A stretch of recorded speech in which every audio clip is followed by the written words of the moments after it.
देखिए, एक बहुत ही मैं ये समझता हूँ कि बहुत चिंता का विषय है और इसमें एटलीस्ट देश के जो पीएम हैं उनको बिल्कुल सच्ची बात खोल के देश के सामने रखनी चाहिए कि सच्चाई क्या है, असलियत में हम लोग कहाँ खड़े हैं।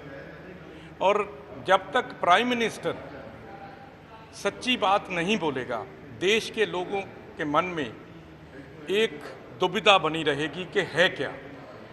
और मेरे को लगता है, जैसे डॉक्टर मनमोहन सिंह जी ने पिछले दिनों कहा कि प्राइम मिनिस्टर सच्ची बात लोगों को बता नहीं रहे, सच्चाई कुछ और है और बताया कुछ और जा रहा है।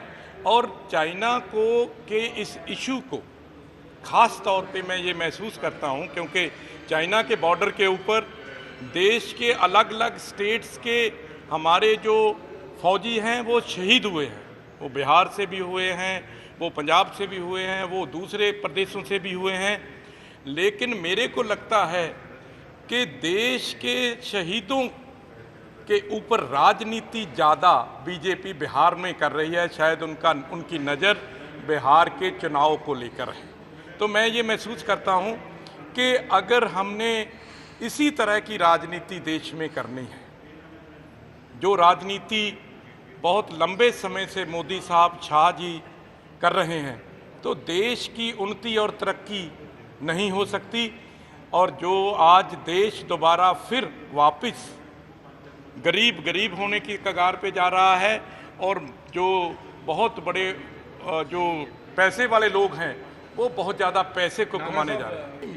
मेरा इसमें ये है कि राजनीति अगर हम बॉर्डर को लेके करेंगे किसी तरह की, वो चाहे किसी तरह कोई भी बॉर्डर हो, और फौज को लेके राजनीति करेंगे और फौज का अगर हम राजनीतिकरण करेंगे तो ये देश के लिए बहुत घातक सिद्ध होगा। राजनीति में कोई जीतता है, कोई हारता है, कोई फर्क नहीं पड़ता। कांग्रेस 10 साल राज करके गई है तो बीजेपी आ गई। अगर बीजेपी आज 10 साल राज करके जा रही है तो कोई और पार्टी आ सकती है।